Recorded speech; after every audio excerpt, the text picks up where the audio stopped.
Karena apa? Ternyata dengan adanya amandemen terbuka celah masuknya ideologi transnasional. Nah, Itu. Di samping itu ikut juga secara tidak sadar atau sadar ideologi Islam khilafah. Tapi yang paling penting itu sejauh mana yang bersangkutan itu kuat berada istilahnya mencengkeram basis massa. Sebagai gubernur itu seharusnya kepanjangan tangan dari presiden. nah, Betul. setuju. Benar saya. Benar, setuju Mas. Kalau zamannya Bung Karno dulu, gubernur yang nunjuk presiden. Mas, itu yang sekarang saya usulkan Mas. Karena saya gedek ada gubernur yang seolah menggergaji kebijakan presiden. PDI Perjuangan tidak berorientasi kepada Basis massa. kepada rakyat. Lah terus ngapain pakai ajaran Bung Karno? Dan saya rasa PDI mengerti betul, Mega ngerti betul lah hal itu. Iya.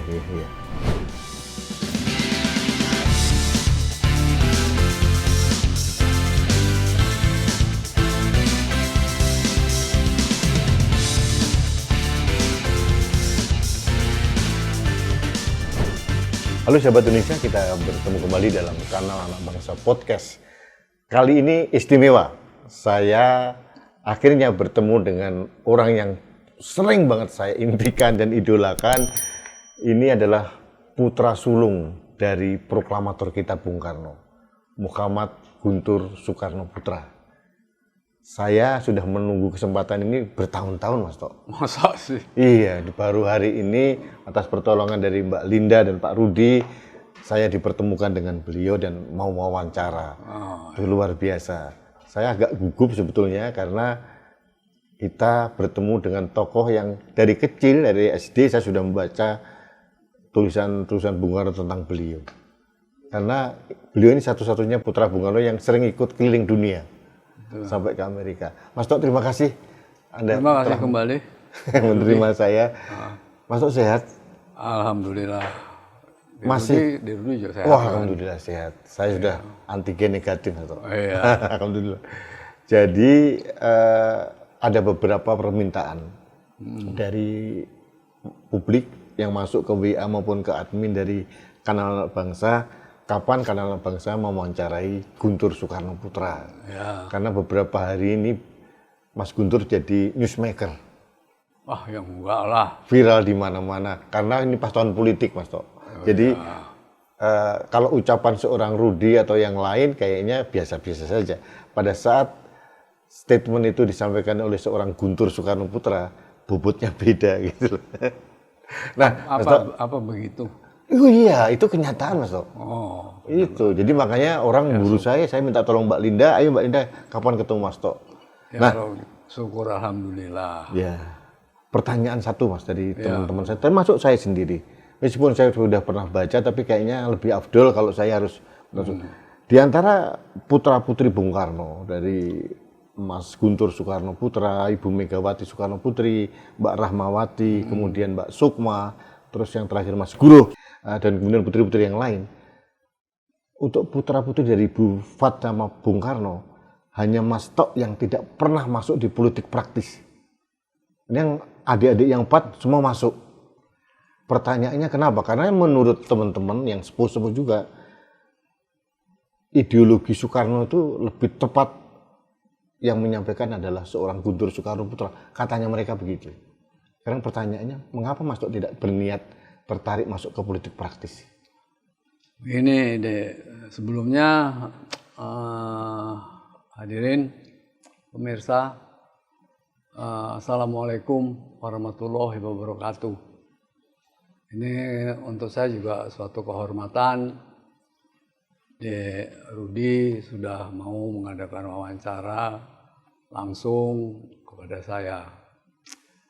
Saya akan berusaha menjawab semua pertanyaan-pertanyaan yang diajukan. Tetapi juga saya akan secara jujur mengatakan kalau pertanyaannya saya tidak tahu, tidak jelas atau bagaimana, saya akan katakan ya saya nggak bisa jawab. Gitu loh, Dek. Iya, Jadi, siap. clear ya. Clear. Oke. Jadi pertanyaan kenapa kok saya ini tampaknya nggak pernah mau ikut politik praktis, itu sebenarnya nggak begitu. Oh, Sampai sekarang ini saya masih tetap ikut politik praktis.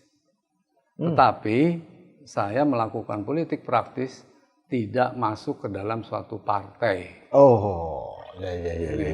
Iya, iya. Nah, kenapa? Itu ada cerita dan sejarahnya. Saya ambil yang singkat aja. Pada tahun 71, saya ini aktif di Partai PNI Front Marhainis. Iya. Waktu pemilu 71 saya ditunjuk oleh DPP PNI Front Marhainis untuk menjadi juru kampanye nasional. Saya kemudian melaksanakan tugas itu, selesai pemilu, kemudian itu udah era Orde Baru, Pak Harto kemudian mengeluarkan satu instruksi penyederhanaan partai dengan jalan fusi. Difusi ya, digabung. Fusi. PNI mesti fusi dengan berapa? 4-5 partai. Ya, gitu. partai Katolik, partai apa segala macam. Murba, segala Murba ya. Saya nggak setuju Oh, oke. pendirian saya. Saya kemudian nyatakan kepada Ketua DPP Pak Isnaini waktu itu almarhum, Pak, saya nggak setuju kalau PNI ikut fusi. Pertama, kalau PNI ikut fusi, pasti di dalam partai fusi nanti akan terjadi faksi-faksi. Dan itu nggak akan bisa hilang siapapun yang akan jadi ketua umumnya. Kedua, sehingga soliditas partai internal maupun eksternalnya itu tidak akan bisa benar-benar solid menjadi suatu partai yang benar-benar tidak ada faksi-faksinya lah. Oleh sebab itu saya nggak mau menyetujui itu. Jadi kalau nanti ada permintaan dari Soeharto kepada DPP PNI, tolak aja. Nah, Pak S bilang, wah, gimana nolak? Nanti kalau nolak bisa-bisa kita dibubarkan. Saya bilang sama Pak S, ya, Pak S, ini namanya juga politik. Kalau mau dibubarin, biarin aja bubarin. Kan Pak S tahu sendiri. Ini pemilu 71 PNI kan sudah jelas meraup hampir mencapai 3 juta pemilih. Ya sudah, kalau memang kita dibubarkan, ya kita ikut saja ajarannya Bung Karno. Kita kan udah jelas-jelas PNI mengikuti semua pikiran-pikiran ajaran Bung Karno. Singkatnya Marhainisme. Nah, di dalam Marhainisme, di dalam ajaran Bung Karno itu terdapat juga teori mengenai gerilya politik. Ada di situ juga? Ada. Oke. Nah, hanya kita jangan sampai kecoh gerilya politiknya PNI atau gerilya politiknya Bung Karno itu beda dengan gerilya politiknya PKI. Nah, jadi kita lakukan aja gerilya politik. Di ajaran Bung Karno ada, kita tinggal melaksanakannya saja. Kalau menurut saya itu, wah nggak berani Mas. Jadi gimana? Ya PNI akan fusi. Nah, ya sudah kalau begitu, silahkan PNI Front Marhainis fusi menjadi PDI waktu itu kan. Tapi saya tidak akan ikut masuk. Jadi saya di luar. Nah, sejak itu saya kan nggak pernah masuk partai. Sampai dengan PDI dengan segala macam gejolak politik dan lain sebagainya berubah menjadi PDI Perjuangan. Itu pun saya konsekuen dengan pendirian saya nggak mau masuk partai yang bersifat fusi. Untuk konfirmasi, apakah alasan ini ataukah dulu kan ada rumors bahwa seolah-olah putra-putri Bung Karno dilarang oleh Orde Baru untuk berpolitik. Benar nggak sih waktu itu? Secara langsung itu nggak ada larangan dari Orde Baru untuk putra-putri Bung Karno untuk berpolitik. Larangannya secara resmi langsung itu nggak ada. Tapi tindakan-tindakan dari aparat-aparat Orde Baru itu memang membuat kita-kita ini sulit untuk berpolitik praktis. Ya misalnya aja nggak ada hujan, nggak ada angin, tiba-tiba aja saya dapat panggilan dari mana itu CPM Guntur. Guntur ya. Katanya saya menggerakkan aktivis-aktivis, menggerakkan pemuda-pemuda, coret-coret di tembok menghina Pak Harto. Saya diinterogasi kan ke CPM Guntur. Tapi ya apa yang dia tanya jawab, dan yang interrogatornya ada 3 itu, saya masih ingat. Ya apa yang mereka jawab, tanya saya jawab, tanya jawab. Akhirnya mereka tidak bisa menentukan saya ini terlibat atau enggak. Akhirnya saya dikonfrontir dengan seseorang yang mengaku disuruh oleh saya nyoret-nyoret itu. Nah, waktu dikonfrontir, dia ditanya sama salah satu interrogator, kamu kenal nggak tuh sama yang duduk di sebelah kamu? Kenal Pak. Saya mau hati, sialan juga. Saya nggak tahu, dia bilang dia kenal. Terus ditanya lagi sama yang interrogator satunya, kalau kamu kenal siapa dia? Si itu tuh jawabnya, itu Sofan Sofyan. Bintang film. Bintang film. Wah saya dalam hati saya mau apa lagi dah, mau buktiin gimana? Akhirnya udah. Oh seperti itu bentuknya. Itu saya itu intimidasi aja mungkin itu. Politik intimidasi atau apa itu? Saya nggak ngerti apa intimidasi apa enggak, tapi kenyataannya di era itu emang saya yang aktif di dalam politik praktis dipersulit. Gitu. Akhirnya Mas Tok mau politik tidak berpartai tapi di luar begitu ya? Iya, itu bukan karena ada interogasi itu, memang itu udah keputusan saya. Selama partai itu PNI fusi, saya nggak mau. Ya. Nah, sekarang akhirnya terjadi bahwa partai-partai itu berfusi dari PDIP, kemudian jadi sekarang PDIP.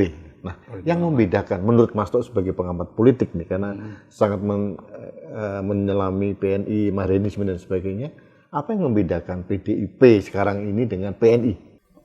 Kalau kita cari perbedaannya, ya ada. Walaupun persamaan-persamaannya banyak. Tapi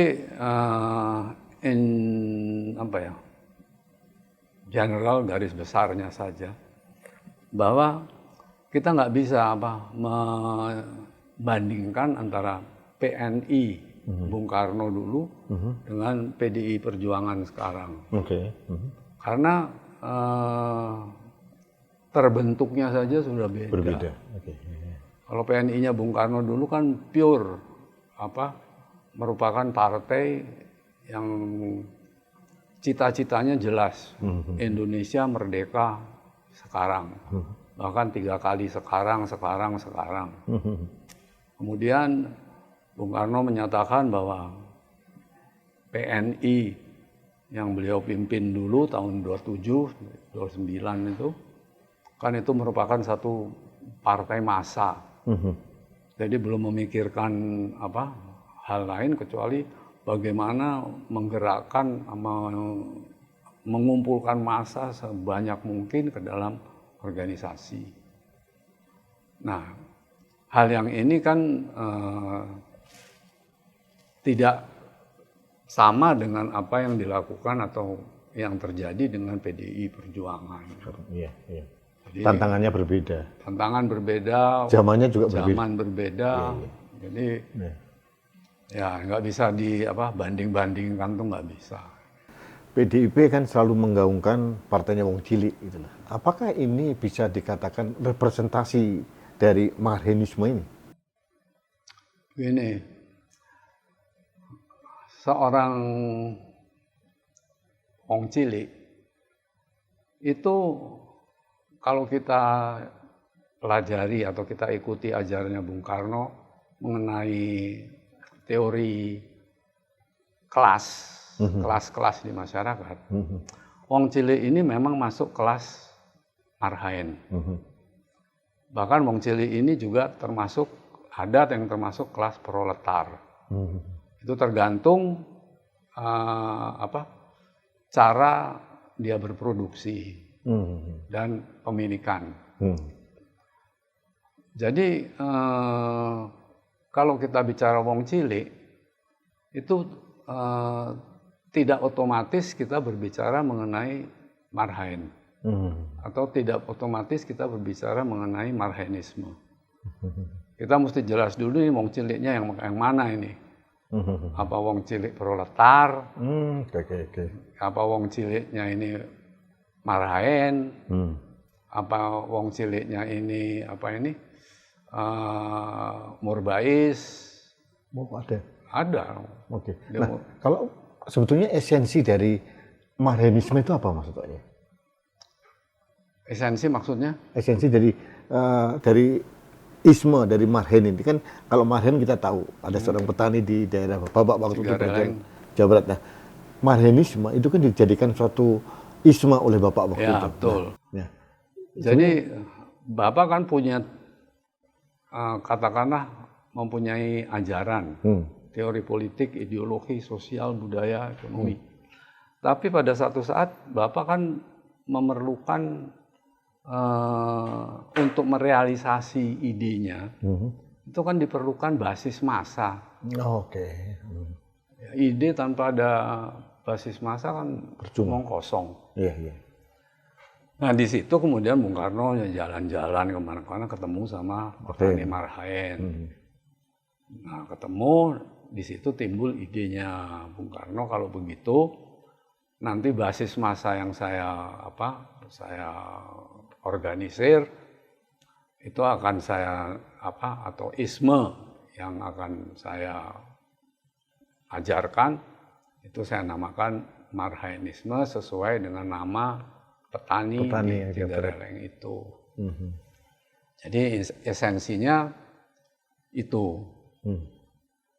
Tapi secara ideologis politis kemudian marhaenisme itu bisa dijabarkan sebagai trisila, yaitu ketuhanan yang Maha Esa, sosio-nasionalisme, sosio-demokrasi. Itu inti musyawarah dari marhaenisme. Yang kalau ditarik lagi adalah musyawarah mufakat terpimpin secara gotong royong. Iya. Eka silanya itu. Jadi Eka sila. Perasan dari trisila itu. Nah, kalau saya pernah membaca dari buku Bung Karno bahwa semangat marhaenisme, wong cilik yang terus berjuang untuk meningkatkan taraf kehidupan itu menjadi inspirasi Bung Karno waktu itu. Agar ini menjadi inspirasi juga untuk rakyat Indonesia. Mungkin esensinya hampir seperti itu ya. Nah, Mas, sekarang ini saya banyak buku sejarah yang saya baca. Meskipun saya orang eksak, Mas. Eksak saya. IPA. IPA. Jadi teknologi pertanian, tapi saya senang sejarah. Alumnus mana sih? S1 IPB. IPB, teknologi pertanian. Saya kuat di eksak, tapi kok saya senang sejarah.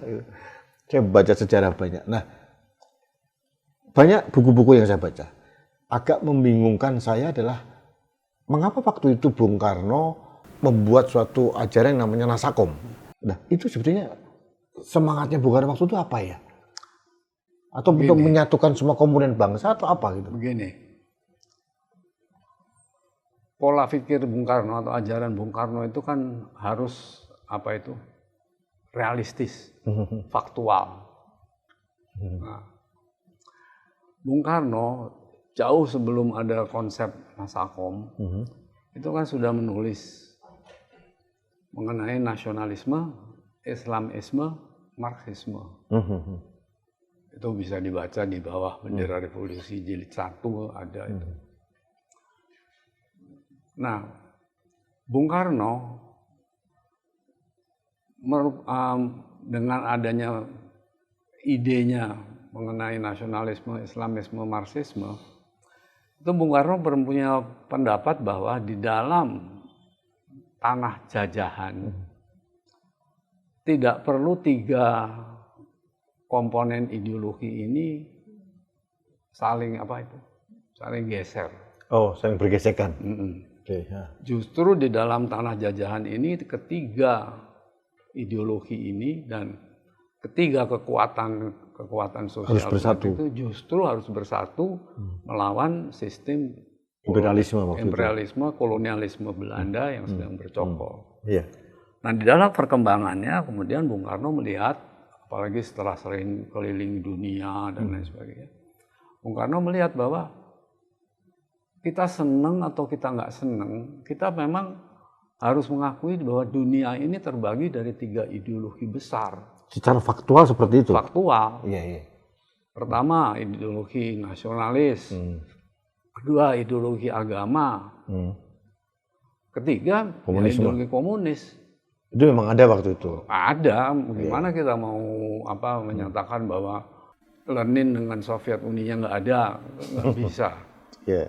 Atau kita bilang, itu Arab Saudi atau Aljazair, nggak ada itu Islamnya, nggak bisa. Kita sebagai negara kebangsaan, negara nasionalis juga masa kita bilang bukan. Jadi Nasakom itu adalah suatu living reality yang sering disalahgunakan pengertiannya bahwa kalau Nas itu mesti PNI, kalau agama Maksumi atau NU, ya. Komnya ini mesti komunis, PKI. Nah, itu nggak benar Bung Karno, bukan itu. Sekarang kalau misalnya tidak mau pakai istilah komunis, ya boleh aja pakai istilah sosialis misalnya.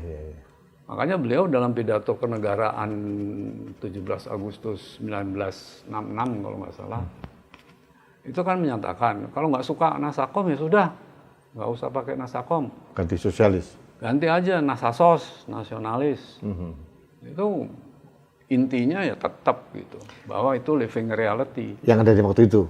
Yang ada waktu itu. Dan ada di Indonesia waktu itu memang? Ya pasti. Dan waktu itu kalau nggak salah PKI memang mulai tahun 55 sudah menjadi partai resmi kan? Partai resmi. Diakui negara. Dan di dalam pemilu bukan jadi partai yang gurem. Nomor 3 kalau nggak salah. Dia memperoleh pendukung sekitar 6 juta dan nomor 4. Nomor 4 atau nomor 3 kalau nggak salah? Nomor 4 ya. Berarti termasuk papan atas lah. Papan atas. Ya. Mas Tok, saya mohon konfirmasi, apakah ide Bung Karno untuk ada Nasakom gitu ya, itu untuk melawan liberalisme dan imperialisme yang ada di luar ya? Beda. Nasakom itu adalah untuk mempersatukan semua kekuatan revolusioner yang ada di Indonesia. Makanya Bung Karno waktu melantunkan di dalam demokrasi terpimpin itu menyatakan harus adanya Front Persatuan Nasional Revolusioner dengan kekuatan di dalamnya, terutama kekuatan agama, nasionalis, komunis. Jadi itu basis kekuatan untuk melawan neokolonialisme, kolonialisme, imperialisme, dan kapitalisme. Itu yang dilawan sebenarnya. Itu yang dilawan. Termasuk kalau Bung Karno, terutama di dalam risalahnya Mencapai Indonesia Merdeka. Kalau nanti kita Indonesia sudah merdeka, kapitalis bangsa sendiri pun harus dilawan. Jadi kalau sekarang ini misalnya masih ada Bung Karno, itu konglomerat itu udah mesti lewat babat itu semua. Itu tidak sesuai dengan Bung Karno punya tidak sesuai dengan ide, dia Bung Karno. ideologinya Bung Karno. Iya, iya. Atau karena Bung Karno itu ada Nasokom waktu itu, akhirnya kan disalah tanggapi sehingga seolah-olah beliau tersangkut gitu loh. Meskipun sudah diklarifikasi. Nah, tapi kan TAP MPRS nomor 66 belum dicabut juga tentang TAP MPRS nomor? Tahun 66 kalau nggak salah. Oh, Ya, TAP MPRS MPRS ya. 33. Ya. Pertanyaannya kenapa negeri ini tidak segera menjawab? Wong Bung Karno sudah ditetapkan sebagai pahlawan proklamator, pahlawan nasional juga sudah. Kenapa negara ini tidak segera untuk membersihkan secara Saya tuntas? rasa hal ini kan sudah diselesaikan masalah TAP MPRS 33 tahun 67, di mana salah satu klausulnya dinyatakan Bung Karno dapat diduga terlibat G30S. Diduga saja ya. Diduga terlibat G30S atau terlibat lah G30S. Itu kan sudah dengan Bung Karno menjadi pahlawan nasional, itu kan ada salah satu syarat tidak pernah berkhianat, tidak pernah. Udah clear sebetulnya. Jadinya sudah clear dan sudah ditegaskan lagi oleh Presiden Jokowi mengenai hal itu. Tapi menurut Mas Tok ya, perlu nggak sih negara supaya itu kalau dicabut aja MPRS-nya dari MPR sekarang, supaya tidak ada dispute gitu loh. Dengan adanya pengangkatan sebagai pahlawan nasional kan udah otomatis gugur. Ya. Kemarin saya membaca postingan Amerika karena sudah dianggap sekian puluh tahun ada dokumen-dokumen, file-file yang dianggap sudah declassified, sudah bisa dipublikasi. Di situ disebutkan bahwa kurun waktu tahun 65 sampai sekian tahun itu ada keterlibatan CIA. Ya, CIA waktu itu dalam peristiwa itu. Jadi sebetulnya kan kalau itu kita adopsi, benar-benar kita perhatikan, itu kan membongkar sejarah yang diterapkan Orde Baru terhadap peristiwa G30 PKI. Menurut Mas Tok? Kalau CIA itu yang setahu saya tuh bukan hanya 65, sebelum itu udah bermain. cawe-cawe saja. Nah, kita fokus ke 65 nih, Mas. Udah cawe-cawe lah. Oh iya, pasti ya. Nah, 65 tuh udah bukan cawe-cawe lagi, udah merasuk. Yeah. Karena waktu tahun 65 itu kayak misalnya salah satu agen yang terkenal itu antara lain Bill Palmer, ketua AMPAI. Iya. Itu jelas CIA. Kemudian ada juga waktu itu Kepala Biro CIA Indonesia itu kan kalau tidak salah namanya John Tovar atau siapa. Itu di bukunya ada disebut semua itu. Jadi memang dari dulu CIA itu udah masuk. Nah, tapi bukan CIA saja. Semua gini. Dokumen Gilchrist itu kan kerjaannya MI6. Ya, Inggris. Ya. Terus masalah Palestina itu kan kerjanya Mossad, Israel. Adanya ISIS, siapa yang bentuk kita sudah tahu. Iya. Diakui juga. Dan kemarin kalau ada update bahwa Dubes Amerika berkunjung ke kantor PKS, ya, kita udah tahu Amerika seperti apa memang paling begitu. Tidak, selain udah tahu, kita mesti mempertanyakan ngapain sih. Karena ada pengalaman berapa tahun lalu, Menteri Luar Negeri Amerika, Max Pompeo kalau nggak salah, itu kan ke mana ini markasnya FPI, datang mau ngapain, kok datang ke sana. Dan setelah kejadian itu yang namanya FPI kan beringasnya bukan main, nggak takut sama siapapun, aparat, nggak takut itu. Jadi ya kita mesti bertanya nih. Nah di sini pentingnya komunitas intelijen kita, sejauh mana bisa mengungkap atau membuka maksud dan tujuannya sebenarnya apa nih. Mas Tok, tadi ngomongin berat-berat ini masalah ideologi dan sebagainya. Saya pengen juga, Mas Tok hobinya apa sih sebenarnya? Waduh, kalau bicara hobi saya tuh hobinya banyak. Yang jelas kalau lihat samping kanan kiri itu musik pasti. Musik, motret, terus nulis. Sekarang jadi penulis opini, Dari esai. dulu saya sebetulnya Oh, iya. dari dulu udah nulis. Buku saya yang pertama itu kan Bung Karno, Bapakku, Kawanku, Guruku. Oh, saya udah baca itu, yang udah baca. Itu tahun 77 itu. Oh iya iya iya. Tahun 77. Terus saya senang juga itu berenang. Makanya ada kolam renang. Sana. Terus Nonton film. nonton film James Bond saya suka. Jadi banyak hobi saya, dan juga sini saya sekarang juga masuk ke komunitas Beta UFO. Apa itu Cafu? Itu jadi komunitas yang selalu mengikuti perkembangan ini piring terbang, alien, UFO, Beta UFO. Beta UFO. Oke. Kan sekarang udah ada komunitasnya resmi. Oh iya iya. Apa benefitnya untuk masuk untuk mengikuti Beta UFO itu?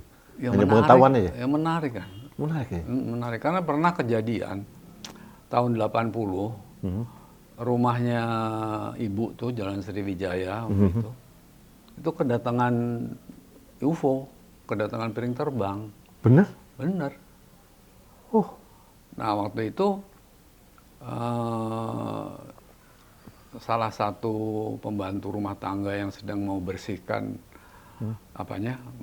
ruangannya itu kepergok sama aliennya. Alien tuh humanoidnya. Iya, makhluk yang dari sana ya. Makhluknya. Kepergok, dia kepergok terus ini kayak orang bego gitu, bengong. Kayak terhipnotis gitu ya. Atau dia apa? Terpengaruhi kalau bagaimana? Ya kalau menurut Pak Salatun tuh kena sindrom terrestrial syndrome. Oh iya iya iya. Kalau kita film E.T. itu kan kelihatan E.T. ya itu. IT itu. Nah, karena abis kejadian itu kan langsung kita hubungi 8. Iya. Pak Salatun. Lembaga penerbangan. Pak Salatun besok paginya kan datang satu tim bawa alat segala macam diperiksa. Benar ternyata. Hah? Memang ada benar. Ya, ada. Itu rumah tetangga tuh pohon pisangnya hangus semua. Nah terus kebetulan ada anak-anak Mahardika yang waktu itu belum pulang latihan sore-sore, karena itu kejadiannya agak malam, agak sore maghrib. Itu mereka lagi beli es apa gitu, piring terbangnya terbang gitu ke arah stadion utama. Sama anak-anak ini dikejar pakai motor. Cuman waktu itu nggak bisa terus ke stadion karena ditutup. HP kan belum ada. Jadi ya mereka stop di situ nongkrong ngeliat aja.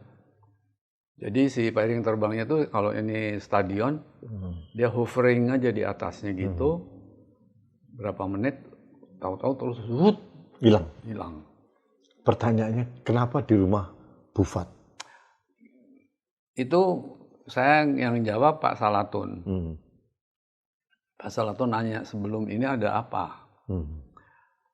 Jadi ternyata kan dulu ada grupnya Guru Suara Mahardika. Yeah, Itu mereka sedang belajar menarikan tari Makassar, tari Pakarena. Tari Pakarena, dan itu menggunakan kendang. Ada 3 kendang yang dipukulnya tuh terus-terusan gitu, dung. Bertalu-talu gitu ya? Bertalu-talu, tapi ininya iramanya tetap dang dang dung dang dang dung dang dang dung. Nah menurut Pak Salatun frekuensi itu nyangkut di frekuensinya si alien itu, sehingga mereka ingin tahu kok ada yang ngirim kode gitu kan. Ya mereka cari, ya ternyata itu. Ternyata ada ya, saya pikir hanya film-film aja. Ada, makanya ya. Sekarang nih ada komunitasnya udah diakui oleh Menkumham juga, udah badan hukum lah gitu. Ya nyelidikin terus begituan tuh. Dan banyak kejadian-kejadian yang sampai sekarang tidak terpublikasi, tapi ya kejadian. Ada di Klaten misalnya, itu lagi mau panen, tahu-tahu kok ada sebagian gundul, hilang, terus membentuk ada roda, ada apa gitu. Ya kalau di bawah nggak kelihatan, tapi kalau kita pakai drone atau helikopter, kelihatan ada gambar apa makhluk gitu. Menarik Mas. Saya termasuk juga di situ. Itu didapat feeding juga dari lapan juga banyak ya? Oh iya, nah sekarang ini kesulitannya bagi kita, lapan dilebur di BRIN. Nah, jadi kalau ada apa-apa, BRIN-nya nih kayaknya kok kurang tanggap gitu. Nyun sewu, ketua Dewan Pengarah BRIN kan adik panjenengan. Lah iya. Dia kan bisa langsung telepon adik. Udah aku kasih tahu, Dris ini BRIN ini gimana nih. Ini tapi ya gimana ya? Ngapain sih Mas ngikutin urusan apa itu? Piring terbang. Bu Mega ketika gitu, Pak Mega. Emang omongmu sama... Bukan Mega yang ngomong, sekelilingnya tuh ngomong, ngapain sih Pak Guntur ngikut-ngikut begituan. Oh, tapi gimana ya, ngalamin sih kita nih. Oh iya. Kalau nggak ngalamin ya mungkin bisa ya. Mas, nyun sewu, hubungan sama adik-adik masih terus terjalin? Terus, baik, nggak ada apa-apa. Lancar terus. Saya cukup berduka waktu Bu Rahma meninggal. Oh, kebetulan ya. dulu kantor Anak Bangsa itu di samping rumahnya Bu Rahmawati di Cilandak situ, Cilandak 5. Cilandak tahu, Cilandak 5. Oh, di situ. Ya dulu. Sekarang pindah ke Pancoran, daerah Pancoran. Gitu. Masih sering ketemu ya, Bu, Mbak Mega, Mbak Sukma, Mas Ya, Guru. baru-baru ini waktu apa ini peringatan apa? Bufat. Bufat Kumpul sini. Mega datang, semua ada. Mas Guntur tidak tertarik masuk PDIP?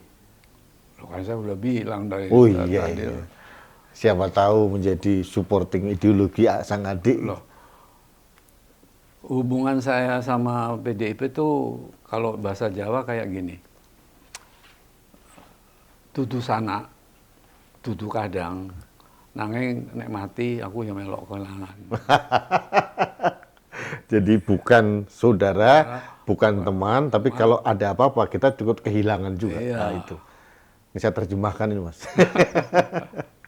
Mas Guntur itu sebetulnya kan daerah Jawanya kan hanya 1/4 itu kalau salah. Kan Bapak Jawa Bali. Jawa Bali. Ibu terus Ibu Bengkulu.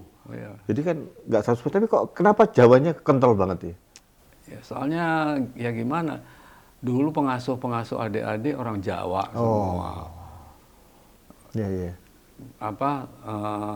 Juru masaknya Bung Karno yang paling disenengin orang Jawa. Iya. Jadi ya mau nggak mau lah Jawa kita ngomong. Iya. Dan saya pernah wawancara pengawal terakhirnya Bung Karno, ajudan terakhirnya Bung Karno. Oh, Kak Sidarto. Sidarto dan Subroto. Beliau seorang Soekarno sejati. Ya. Jadi menurut beliau, karena saya jadi ajudan seorang Soekarno, blessing dari beliau sehingga saya bisa menjadi sampai ketua MPR. Sekarang One Team Press. Pas usia sudah 86 tahun masih dipakai. Iya. Itu menurut beliau adalah blessing dari Bung Karno. Ya. Saya masih sering kontak juga kok. Iya. Dulu sempat berinteraksi waktu dengan Pak Sidarto ya. Mas Tok masih sempat berinteraksi waktu beliau jadi ajudan. Oh iya, waktu ajudan sih selalu kan ketemu. Sampai sekarang saya juga masih terus kontak-kontak beliau. Mas Tok penulis juga. Saya lihat kan? Membuat esai-esai di masalah-masalah yang aktual saya lihat. Tadi saya baca tentang sampai pemubaran Ganjar Mania aja dikritisi. Terus sampai saya bukan kritisi, saya tulis menurut visi ajarannya Bung Karno tuh kenapa bisa kayak kejadian gitu. Oh, oke.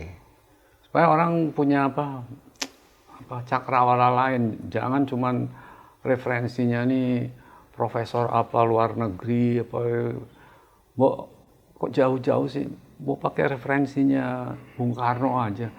itu bisa menjawab. Contohnya apa? Referensi Bung Karno untuk kasus pemubaran Ganjar Mania ini. Apanya? Contohnya apa? Ajaran apa? Pendapat Soekarno yang terkait dengan pemubaran Ganjar Mania ini. Nah, itu kan sama aja metode pembubaran organisasi yang aneh kok, yang bubarin kok pendirinya sendiri, ketua umumnya sendiri. Itu kan buat saya ya sebagai pemerhati sosial politik, kok aneh gitu loh. Lo ngapain dibubarin kalau ngapain kita bikin kalau akhirnya kita bubarin?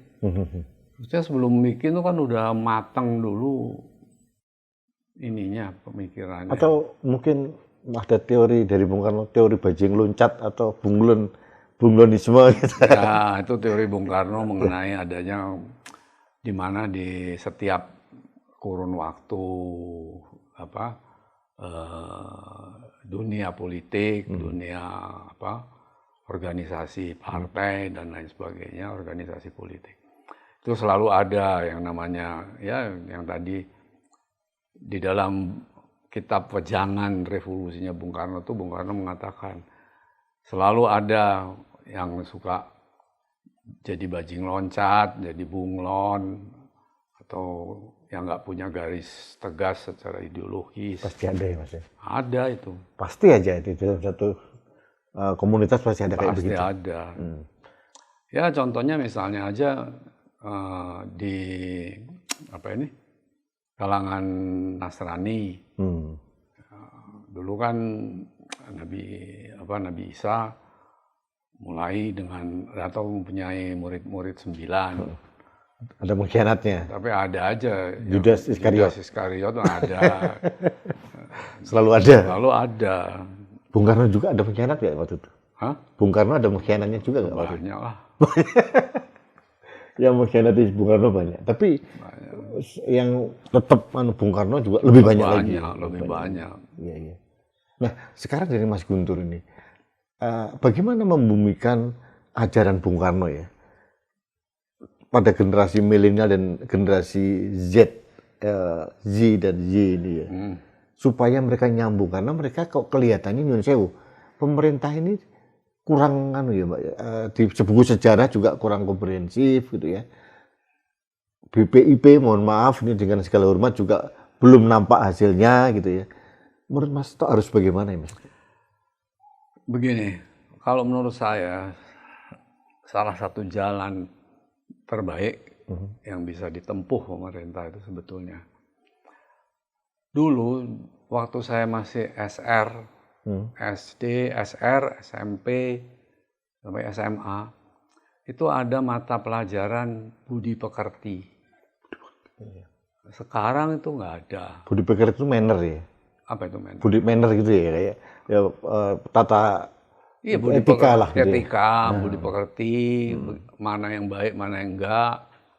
Dan yang lebih penting lagi, secara nasional, tidak ada lagi indoktrinasi nation and character building. Yang menurut Bung Karno, itu adalah fondasi yang harus ada sebelum kita bikin apa-apa. Kita mau bikin negara, tapi kalau kita nggak melakukan national character building, masyarakatnya tidak jiwanya tidak dibangun, semangatnya tidak dibakar dan lain sebagainya, ya nggak jadi-jadi. Nah ini nggak ada sekarang.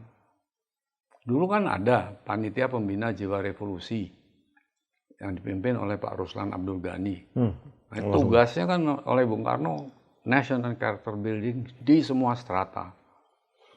Mas Tok, periode awal Presiden Jokowi ada yang namanya revolusi mental. Betul. Nah, tapi ternyata tidak terlalu berdampak gitu ya. Mengapa ya terjadi? Apa kesalahannya di mana?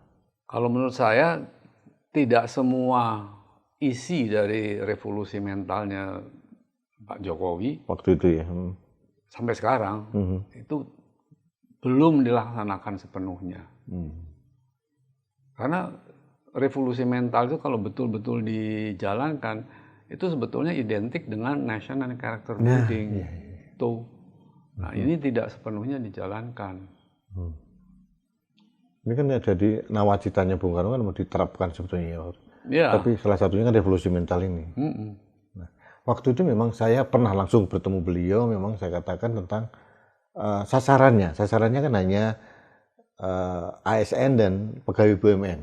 Nah, ternyata juga tidak berdampak. Gitu. Yang kedua saya menyoroti tentang cara penyampaian, Mas. Nah, itu juga penting. Ya. Penting. Karena kalau disampaikan dengan cara penataran P4 zaman Orde Baru, udah nggak mempan lah. Dengan caranya Pak Ruslan dulu juga udah nggak bisa. Nggak bisa. Harus ada sesuai dengan. Harus ada yang sesuai dengan kondisi, situasi kondisi sekarang. Ya, iya. Nah, memang salah satu kesulitannya kita mencari siapa nih indoktrinator yang bisa menyesuaikan sistem indoktrinasi yang bisa diterima oleh generasi milenial.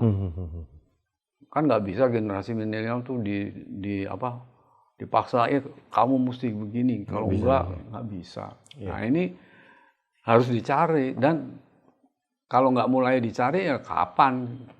Nah, ini yang saya lihat belum.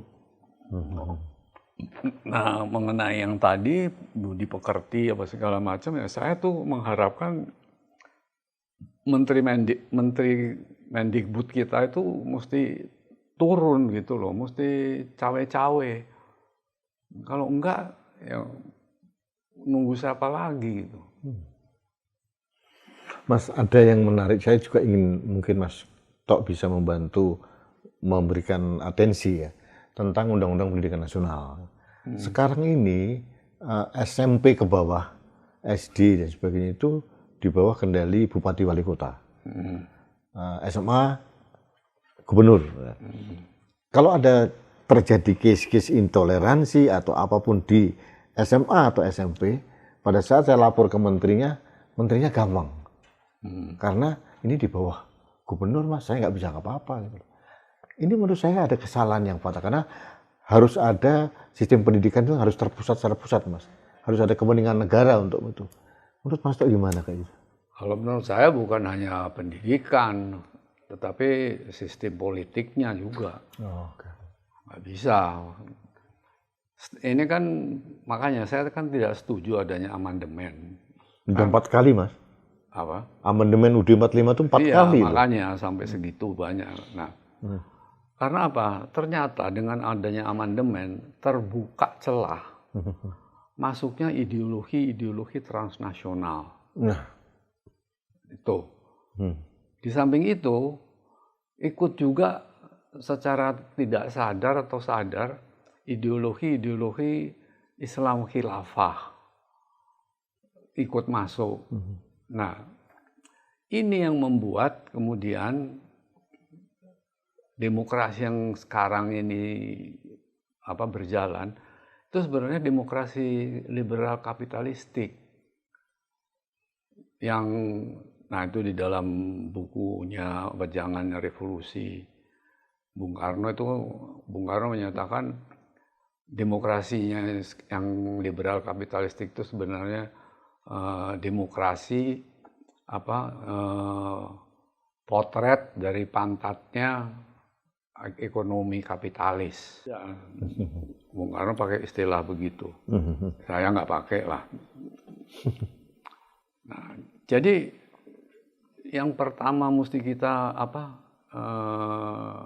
perbaiki, kalau mau kita perbaiki, yaitu sistem demokrasi liberal kapitalistiknya ini mesti kembali kepada sistem demokrasi musyawarah mufakat terpimpin.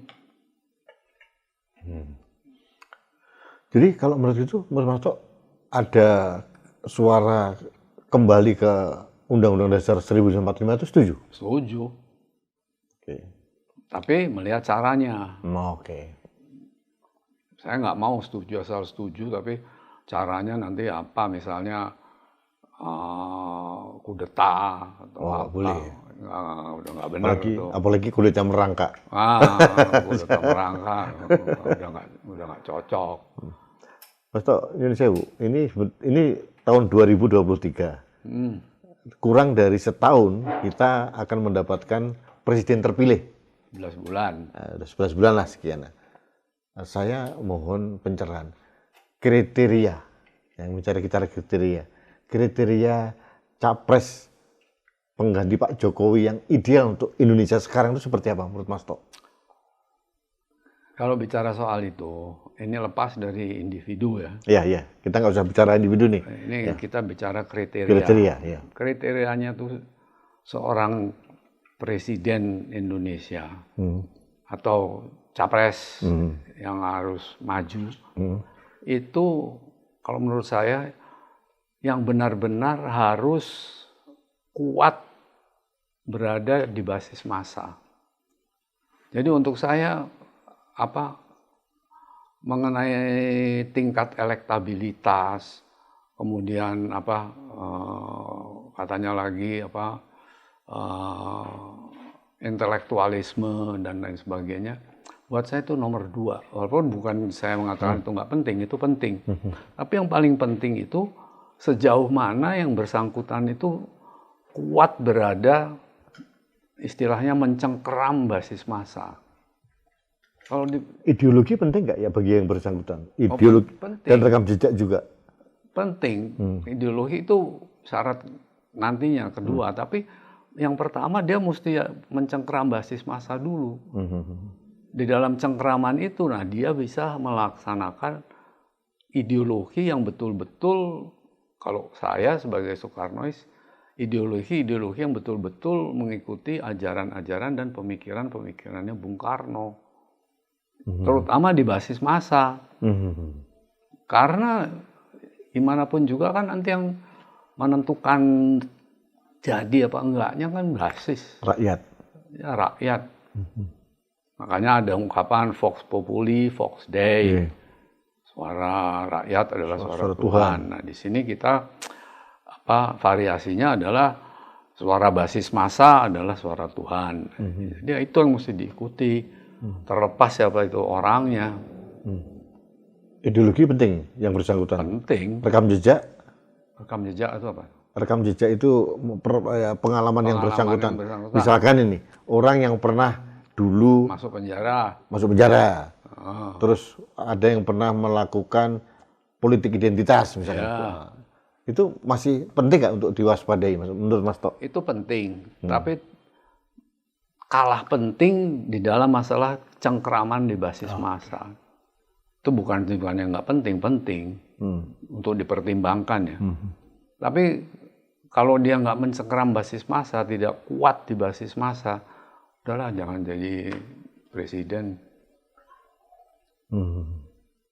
Tapi Mas Tok sudah punya jagoan kelihatannya.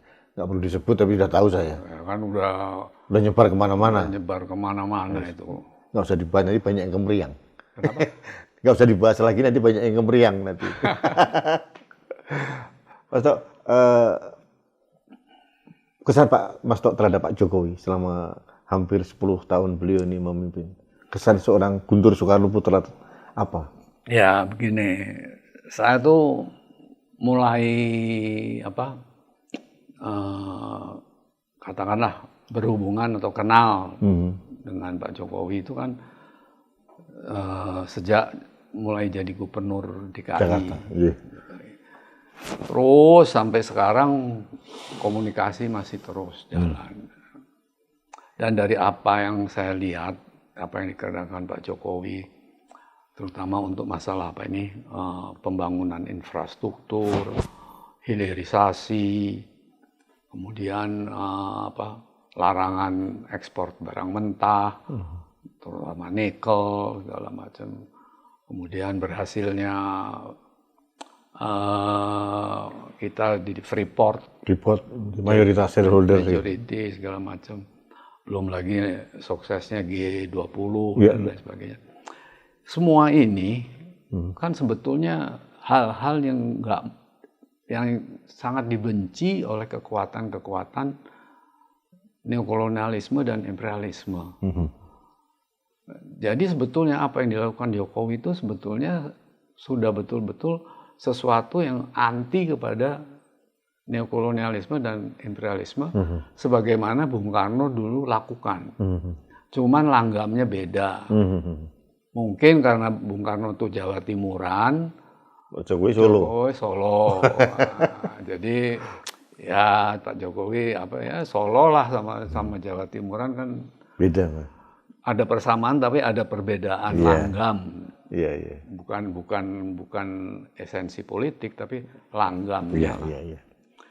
Jadi kalau menurut saya Pak Jokowi cukup baik Mhm. dan cukup harus tetap didukung untuk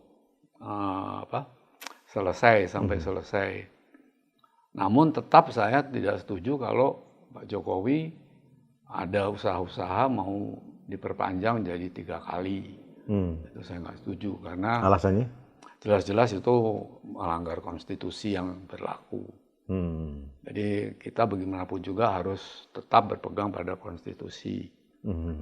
Jadi itu juga secara terbuka saya udah tulis, udah omong segala macam. Nah tadi yang salah satu yang kamar ditanya itu mengenai nggak cocoknya antara ada gubernur sama apa gitu. Itu adalah ekses daripada masuknya demokrasi liberal kapitalistik yang sifatnya saya namakan demokrasi 50% tambah 1 suara. Dan sekarang ini kan semua melalui pemilihan langsung. One man, one vote. One man, one vote. Yeah. Siapa yang 50% tambah 1 menang. Yeah. Saya katakan itu demokrasi kuantitas, Nah, bukan demokrasi kualitas gitu. whatever lah itu. Akibat itu, Iya. seorang gubernur Iya. dalam pemilihan Pilkada atau pilkada itu pilgub ini. menang dia, Ya. menang. Terus camat juga gitu, dipilih Lurah, Mas. lurah. Camat Langsung. tidak. Camat tidak. Tapi semua yang terutama gubernur ini kan dipilih semuanya. Bupati, wali kota sama iya. Bupati, Wali kota ya. wali kota itu kan dipilih. Iya. Ini menimbulkan ekses. Mereka tidak merasa bahwa sebagai gubernur itu seharusnya kepanjangan tangan dari presiden. Nah, Betul loh. setuju. Benar saya. Benar, setuju, Mas. Kalau zamannya Bung Karno dulu, gubernur tuh yang nunjuk presiden. Mas, itu yang sekarang saya usulkan, Mas. Karena saya gedek ada gubernur yang seolah menggergaji kebijakan presiden. Ya, Itu dampaknya tadi Mas Tok sampaikan ya tadi. bukan soal itu ya. Kadang-kadang presiden udah instruksikan, mesti bikin A. Kok gubernurnya malah bikin B, itu aneh, ajaib. Jadi Mas Tok menginginkan seperti zaman Bung Karno, Iya, gubernur ditunjuk oleh presiden. ini benar-benar menjadi tangan kanan presiden Tangan kanan di presiden. wilayah itu. Iya. Oh, Ya di wilayahnya. di wilayahnya Iya. gubernur itu. Ya, setuju, Mas. Misalnya siapa? Gubernur mana nih? DKI Jakarta lah. DKI. Ya dia mesti bukan menganggap, mesti merasa dan mesti mengetahui bahwa dia itu adalah bawahannya presiden. Orangnya presiden. Orangnya presiden, kepanjangan tangan. Politik presidennya A, dia mesti ikut A. Instruksi presiden B ya B.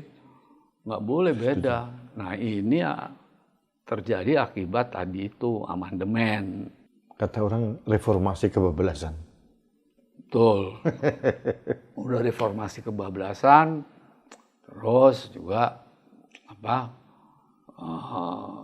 udah terlalu ya udah liberalisme kebablasan juga lah. Iya. Mas Tok, kalau tadi Mas Tok ngendiko atau cerita tentang sosok seorang Jokowi gitu ya, mungkin nggak sih kita punya harapan ada pengganti Jokowi sekualitas seorang Joko Widodo menurut Mas Tok? Persis nggak mungkin. Sama halnya kita mau cari seorang yang sekualitas Bung Karno juga nggak mungkin. Itu satu. Dua, kita mau cari orang sekualitas Jokowi yang mirip persis kayak Jokowi enggak.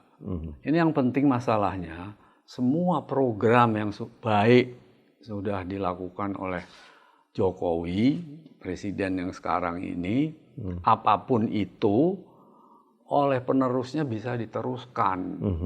Jangan ganti presiden, ganti acara. Kita kayak maju mundur. Nanti kita jalan di tempat terus gitu loh. Kalau istilah saya kayak poco-poco gitu. Enggak. Ya. Itu kalau menurut saya. Nah, ini sesi yang serius yang terakhir Mas Tok. Nah, ini menurut Mas Tok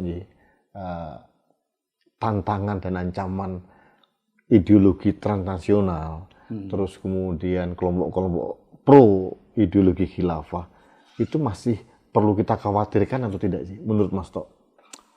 Jadi untuk kita nggak perlu khawatir. Kalau menurut saya, yang paling penting sekarang ini, apa yang nggak benar, ya kita harus lawan dong.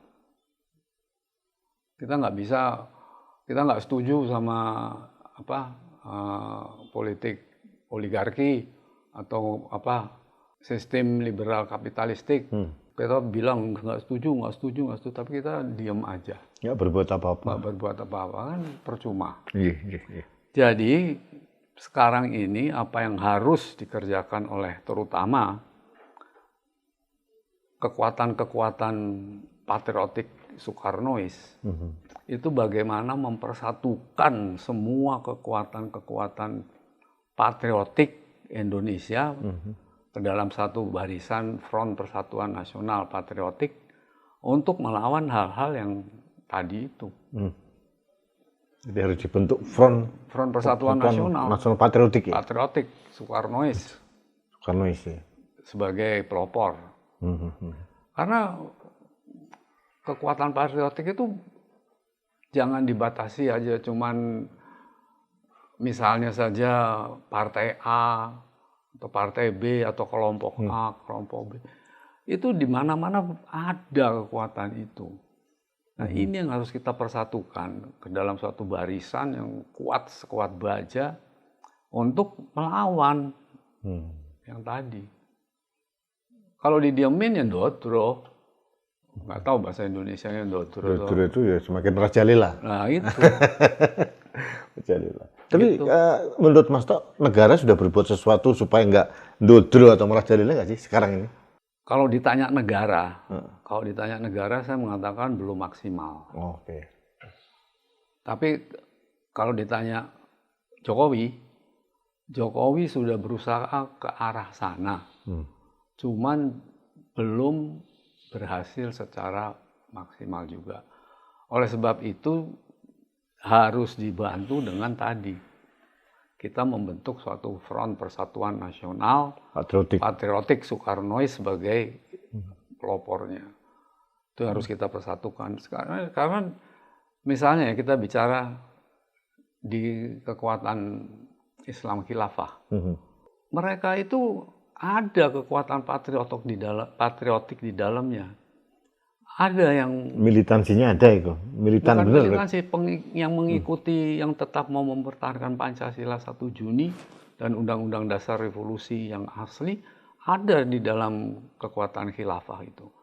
Mereka kan beberapa sudah membayar dirinya untuk setia kepada itu.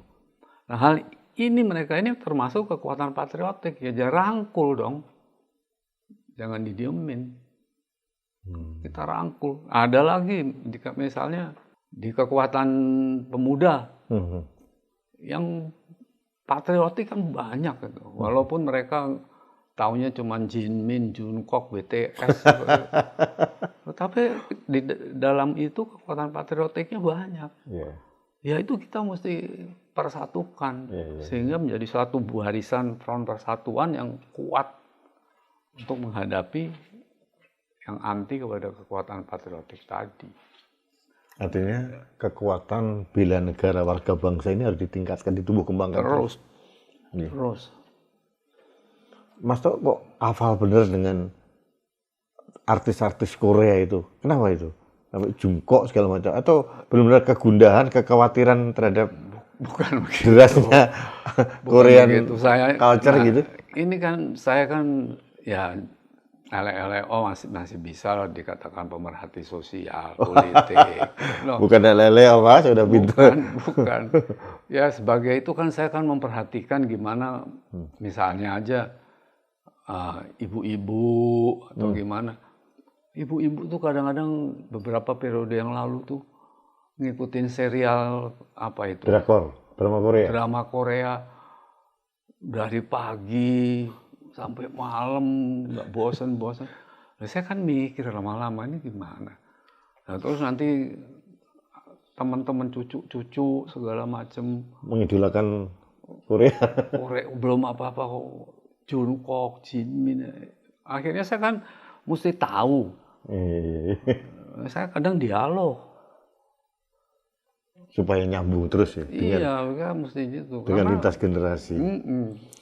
Saya lihat terakhir katanya lagi senang lagunya Didi Kempot. Gini, Didi Kempot itu punya karakteristik tersendiri di dalam baik lagunya maupun apa itu kata-kata lagunya, sairnya. Oke. Dia nggak seperti Gesang atau apa gitu. Dia punya karakteristik sendiri di mana dia bisa mengelektrifisir anak-anak milenial yang itu sampai kayak ya Histeris gitu. kayak kesurupan gitu. Iya. Nah ini kan luar biasa. Itu fenomena menurut Mas. Itu fenomena. Iya. Ya saya kan juga terus kok bisa begitu ya, saya dengar ya, tambah lama memang enak. Tapi gitu. bisa nyanyikan lagunya. Beberapa lagu bisa. Kalau saya minta beberapa ini boleh Mas. Beberapa apa? Beberapa lagu aja dinyanyikan. Oh ya kalau nggak ada keyboard susah dong. Harus pakai gitar nggak bisa? Kalau gitar nggak bisa, terlalu kosong gitu loh. Oh iya. Karena Lagunya Didi Kempot apa yang pakai kayak pakai gitar bisa? Kenapa? Solo balapan, stasiun balapan bisa pakai. Sebenarnya semuanya pakai gitar ya bisa. Cuman kalau cuman pakai gitar, apanya ya? Gregetnya tuh nggak ada. Orang nggak akan nggak akan joget. Kita nyanyi pamer bojo pakai gitar doang. Tapi dengan satu keyboard yang bisa menyuarakan semacam orkestra bagaimana, joget orang. Iya, itu kekuatan Didi Kempot di situ. Iya. Dan itu menurut Mas Tok menarik di situ ya. Ya bukan saja menarik. Ini sesuatu aset yang mesti dipelihara oleh negara. Iya. Atau dari melodinya ada yang menarik nggak dari lagu-lagunya Didi Kempot itu? Didi Kempot nggak terlalu menekankan melodi, harmonisasi yang dia lakukan. Harmonisasi antara kendang, antara bonang, antara elektrik gitar, antara tabla, antara kahon, perkusi, itu yang macam-macam kok bisa jadi enak loh harmonisasinya tuh. Dan dia bisa menghipnotis generasi bawah. Generasi bawah itu yang luar biasa. Iya makanya. Sayang beliau sudah tidak ada sekarang. Ya, karena beliau tidak ada, ya itu kewajiban kita sebetulnya, terutama juga yang namanya petinggi-petinggi budaya kita. Ya, makanya saya bilang Menteri Kebudayaan kita ini, Mbok ya turun tangan itu gimana caranya supaya kalau bisa go internasional lah. Korea Selatan bisa. Mas, Mas Tok, perlu nggak sih Mas kebudayaan itu dipisahkan dari Kementerian Pendidikan? Karena Indonesia kan luar biasa budayanya itu. Di negara-negara lain yang kecil ada Kementerian Kebudayaan sendiri. Nah kita kan namanya tertinggi, otoritas tertinggi itu masih dirjen, belum menteri gitu. Kalau saya sih sebenarnya tidak terlalu risau sama itunya. Itu tergantung kepada individu menterinya itu sendiri.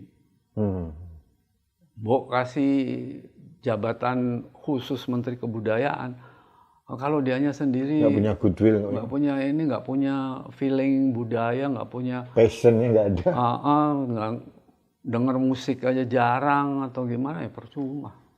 Menteri yang sekarang menurut Mas Tok? Menteri yang sekarang ini makanya saya selalu bengak-bengok terus ini loh turun.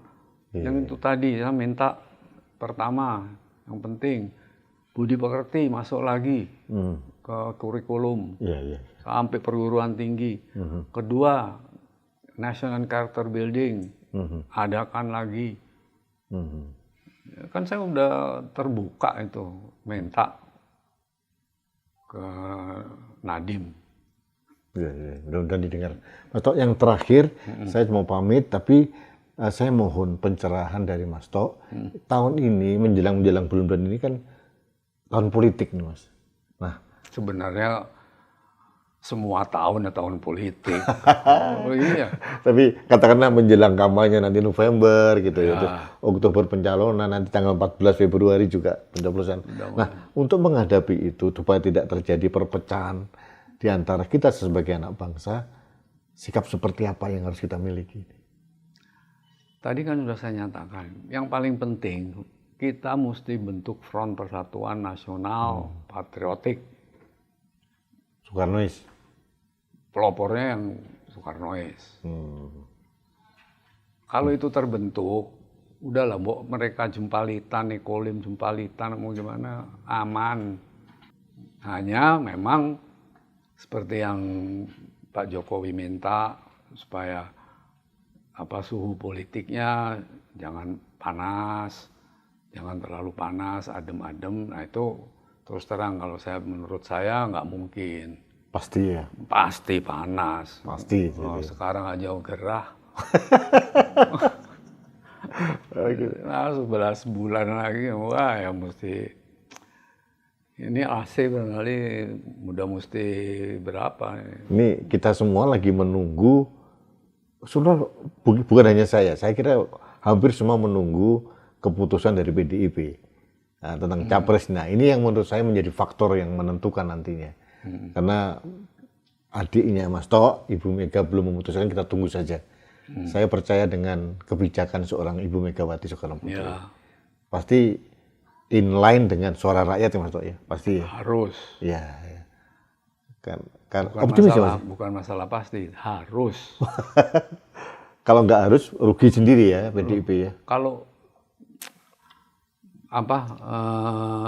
PDI Perjuangan tidak berorientasi kepada basis massa, kepada rakyat. Lah terus ngapain pakai ajaran Bung Karno? Dan saya rasa PDI mengerti betul, Mega ngerti betul lah hal itu. Iya.